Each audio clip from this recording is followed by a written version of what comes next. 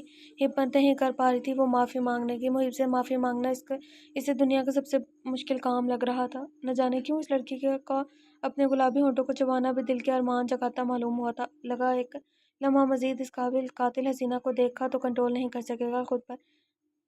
کر رہی ہو مجھے تم سیڈیوس کر رہی ہو مجھے۔ محب تیز قدم لیتا اسے پاس آ گیا تھا۔ اس کی سیاہ نشیلی آنکھوں میں آنکھیں ڈال بے یقینی سے پوچھنے لگا، کیا نہیں تو؟ اس کی نیلی سمندر جیسی حسین آنکھوں میں اچانک حیرت و شوقی مچلی دیکھ وہ گڑبڑا کر ایک قدم پیچھے لیتے ہوئے تیزی سے نفی میں گردن ہلاتے ہوئے بولی، سیڈیوس کرنا کب سے ہونے لگا؟ وہ یہی سوچ کر کسی کا انتظار کرنا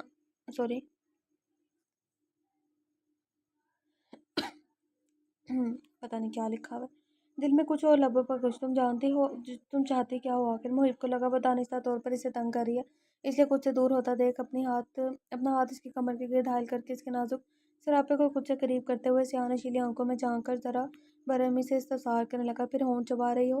وہ جواب دینے کی بجائے نظریں چکا کر شرمندگی سے پھر اپنے ہونٹ چبانے لگی۔ وہ اس قدر بے دردی سے اپنے ہونٹ چبا رہی تھی کہ لگ رہا تھا خون نکل جائے گا۔ جس پر مقابل کی انتہا ہوئی تھی وہ تیزی سے ٹوکتے ہوئے بولا تھا، اس لڑکی کو سمجھ نہیں آیا آخر مقابل کا مسئلہ کیا ہے؟ کیا؟ اگلے لمحے وہ پر امید نظروں سے تکنے لگے جس پر وہ خوبرو نوجوان ایک آبرو چکا کر انجان بننے کی اداکاری کرنے لگا تھا۔ وہ خوب جانتا تھا کہ مقابل کھڑی حسینہ معافی مانگنے کی صحیح میں لگی ہے۔ تم جانتے ہو بس انجان بھر رہے ہو۔ وہ آہستگی سے روتو سا منہ بنا کر بولی تھی۔ Romantic party? وہ دانستہ طور پر بات کو غلط رنگ دیتے ہوئے بولا تھا۔ محب مقابل فوراً ہی چڑھتے ہوئے بولی، کیوں تنگ کر رہے ہو مجھے؟ تم اچھی طرح واقف ہو میں کیا کہنا چاہتی ہوں۔ پھر لچکدار انداز میں اس کی نیلی سمندر جیسی حسین آنکھوں میں جھانکتے ہوئے کہا تھا، مجھے شریف کو اداؤں میں پھنسا کر آفس کی دیر کرانے کے سوا تم کر کیا رہی ہو؟ مجھے واقعی نہیں پتا۔ دنیا جہاں کی معصومی چہرے پر سجائے وہ مسکرا کر گویا ہوا تھا، شریف اور تم؟ مقابل کی بات سنتے ہی وہ چاہ کر بھی خود کو اعتراضاً بولنے سے روک نہ سکی۔ الحمدللہ اپنی بیوی کے سوا کسی عورت پر نیت خراب نہیں ہے میری۔ تم شریف ہی ہو نا؟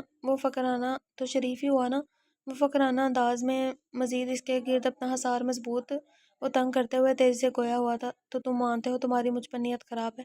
اس کا جواب سنتے ہی وہ معافی مانگنا بھول کر شرمانے لگی تھی۔ اس کے گال گلابی پڑنا شروع ہو گئے تھے۔ وہ مقابل کی حسین نیلی آنکھوں میں جھانکتے ہوئے مسکرا کر کہنے لگی تھی، پہلے دن سے وہ خاصا فقرانہ انداز میں جواب دہ ہوا تھا جس پر وہ حصار میں جکڑی لڑکی بلش کرنے لگی تھی، چلو مزید مجھے تنگ نہ کرو، آج بہت بیزی ڈے ہے میرا، رات کو لیٹ آؤں گا، انتظار مت کرنا، کھانا کھا کر سو جانا۔ بلش کرتے ہوئے وہ لڑکی کتنی حسین لگ رہی تھی شاید وہ خود بھی نہیں جانتی تھی۔ بمشکل اپنے بگڑتے جذبات پر قابو رکھ وہ اس کی پیشانی کو نرمی سے چومتے ہوئے بولا، نجمہ کو پہلی بار مقابل کی اچھائی کا شدت سے احساس ہوتا ہے کہ بغیر اسے جھکائے، بغیر معافی کے وہ صلح کر چکا تھا۔ جازِ بھائی کو اچانک کیا ہو گیا ہے؟ وہ تو ایسے بالکل نہیں تھے۔ اچانک نجمہ کو جلال ملک کی باتیں یاد آئی تھی۔ وہ تھوڑا غصہ ہے مجھ پر بس، مگر تم ان سب کی فکر مت کرو، میں سنبھالوں گا، وہ لاپرواہی سے جواب دیتے ہوئے بولا تھا۔ ویسے میں واقعی جلال ملک کے خلاف کیس کرنا چاہتی ہوں۔ نجمہ ایک گہرا سانس لینے کے بعد بڑی ہمت جمع کر کے سنجیدگی سے گویا ہوئی تھی۔ اس بار اس لڑکی نے جلال ملک کہا، اس کی ذات سے منسلک نہیں کیا۔ اس لڑکی کا بدلہ رویہ کافی اہمیت کا حامل تھا۔ اس خوبرو نوجوان کے لیے اوکے کر دو، مگر یاد رکھنا اس معاملے میں میں تمہارے پیسے کے علاوہ اور کسی طرح کی مدد نہیں کروں گا۔ وہ سنجیدگی سے کہہ کر اسے اپنے حصار سے آزاد کر کے آفس کے لیے چلا گیا تھا۔ سفید نیٹ کی فراک میں وہ سنہری گڑیا قیامت برپا کرتی معلوم ہوئی تھی۔ زوران کو وہ سفید رنگ کی شیروانی پہنے صوفے پر بیٹھی حسینہ کو تک رہا تھا جو کچھ ہی لمحوں بعد اس کی شریک حیات و ہمسفر بننے جا رہی تھی۔ دونوں کے درمیان سفید پھولوں کی لڑیوں سے پردہ سجایا گیا تھا۔ قبول ہے، قبول ہے، قبول ہے۔ ایجاب و قبول کے ہوتے ہی اس سنہری گڑیا کی آنکھیں خوشی و مسرت سے بھر آئی تھیں۔ وہ نہیں بتا سکتی تھی لفظوں میں کس قدر شدت سے انتظار کیا تھا اس حسین لمحے کا جب وہ خوبرو نوجوان اسے اپنے حصار نکاح میں قبول کرے۔ مبارک ہو مسز زوران۔ نکاح منقطع ہونے کے بعد وہ پھولوں کا پردہ اپنے ہاتھوں سے ہٹا کر اپنی دلہن کے پاس آئے۔ اس کے چہرے پر ڈلا ہوا لال رنگ کا نیٹ کا دوپٹہ اپنے ہاتھوں سے ہٹا کر اس کا چاند سا چہرہ دیکھتے ہوئے اپنا ہاتھ دل کے مقام پر رکھ کر جیسے تھاما ہو اسے۔ خوبصورت تو وہ پہلے ہی بھی لگتی تھی، مگر آج نہ جانے کیوں ایسا لگ رہا تھا جیسے وہ دنیا کی سب سے حسین لڑکی ہے۔ اس کی پیشانی کو بڑی شدت محبت سے بوسہ دیا، پھر آہستگی سے کان کے پاس منہ لا کر مبارکباد دی۔ خیر مبارک۔ مقابل حسینہ نے سرگوشی کرنے والے انداز میں مسرت و بھرے بھرے لہجے میں جواب دیا تھا۔ وہ دلہن بنے بیٹھی اپنے دولہے کے کمرے میں آنے کی شدت سے انتظار کر رہی تھی۔ السلام علیکم۔ اس نے کمرے میں آتے ہی دروازہ نوک کیا، پھر اسے دیکھ مسکراتے ہوئے سلام کیا۔ وعلیکم السلام۔ وہ خاصے شرمیلے انداز میں نظریں جھکائے جواب دے رہی تھی۔ اوہ، تم اسے دوران شرمانا بھی جانتی ہیں۔ مجھے تو لگا ہے کہ اسے شرماتا دیکھ وہ مسکراتے ہوئے اسے تنگ کرنے کی نیت سے گویا ہوا تھا۔ دانستہ طور پر جملہ ادھورا چھوڑ دیا تھا کہ وہ فوراً نظریں اٹھا کر روبرو بیٹھے اپنے حسین دولہے کو دیکھ کر تجسس سے استفسار کرنے لگی کہ صرف دل ہلانا آتا ہے۔ وہ خاصا شوقی سے مقابل بیٹھی سنہری گڑیا کا نازک ہاتھ تھام کر ایک جھٹکے سے اپنی جانب کھینچ اسے اپنے قریب کر آنکھوں میں آنکھیں ڈال کر گویا ہوا تھا وہ آج بدلے کا ارادہ رکھتا تھا اس حسین گڑیا سے۔ وہ بھلا نہیں تھا آج بھی کیسے نشے میں اس لڑکی نے اس کا نازک دل ہلا کر رکھ دیا تھا۔ وہ لچکر زار ان کو تکنے لگی۔ یاد آیا زوران اس کے ہونٹوں کے قریب اپنے ہونٹ لا کر آہستگی سے غمگین لہجے میں استفسار کرنے لگا تھا۔ وہ اتنا قریب آ گیا تھا کہ اس کی سانسوں کی مہکے سے مقابل کا تن و من جھلسنا شروع ہو گیا تھا۔ اسے اپنے کانوں سے دھواں نکلتا محسوس ہوا، اس کے گال شرم سے سرخ پڑ گئے تھے۔ اسے اچانک کی شدید گرمی کا احساس ہونے لگا تھا۔ اس کی آنکھوں میں ابھی بھی الجھن پن نمایاں تھا، جو بتانے کے لیے کافی تھا کہ اسے کچھ یاد نہیں، مگر وہ بھی ضد پر اڑا تھا کہ آج تو اسے یاد کرا کے ہی دم لے گا۔ میرے دل کی دنیا زبر سے زیر ہو گئی، اور تمہیں یاد بھی نہیں؟ وہ ہلکی خفگی سے چھوٹی آنکھیں کرتے ہوئے بولا تھا۔ کیا؟ وہ کب اور کب؟ میں نے کچھ کیا تھا؟ انابے کو بالکل بھی یاد نہیں تھا۔ اتنی پرانی بات اسے کیسے یاد ہو سکتی تھی؟ پھر وہ ہوش میں کہاں تھی؟ اگر ہوش میں ہوتی تو کیا وہ سب کرتی جو اس نے کیا؟ چلو ایک کوشش میں کرتا ہوں، شاید تمہیں یاد آ جائے، وہ کہہ کر مزید قریب آیا۔ اس کا قریب آنا سانس روک گیا تھا۔ اگلے ہی لمحے وہ سنہری گڑیا کے ہونٹوں پر جھکا۔ اسے فلیش بیک کی طرح سب یاد آنے لگا، اپنے نشے میں ہونا، زوران کے سینے پر سر رکھ کر لیٹنا، اپنے ہونٹوں پر جھکنا، دوران کا اپنے اور اس کے لبوں کے درمیان ہاتھ حائل کرنا۔ اگلے لمحے وہ جھٹکے سے پیچھے ہٹی۔ وہ شاکڈ میں تھی۔ اس نے نشے میں بیچارے زوران کے ساتھ کیا کیا کیا تھا، اسے سب یاد آ گیا تھا، جس پر وہ خاصا شرمندہ ہو کر سامنے بیٹھے لڑکے کو دیکھنے لگی۔ اس سنہری گڑیا کی آنکھوں کا بدلنا وہ محسوس کرتے ہوئے مسکرانے لگا۔ سوری، وہ خاصا شرمندہ تھی اپنی پچھلی حرکات پر۔ تو ہم اپنے ایپیسوڈ کو یہیں پر اینڈ کرتے ہیں۔ تو لاسٹ آپ لوگوں کے لیے نا، جو لاسٹ ہے وہ میں کل لے کر آؤں گی، ٹھیک ہے؟ کل کوشش کروں گی کہ 2 ایپیسوڈ دے دوں آپ کو، یہ تو مل جائے گا لیکن کوشش کروں گی کہ ایک اور ایپیسوڈ بھی دے دوں۔ ملتے ہیں لاسٹ ایپیسوڈ کے ساتھ۔ اپنا بہت سارا خیال رکھیے گا، مجھے دعا میں یاد رکھیے گا۔ اللہ حافظ۔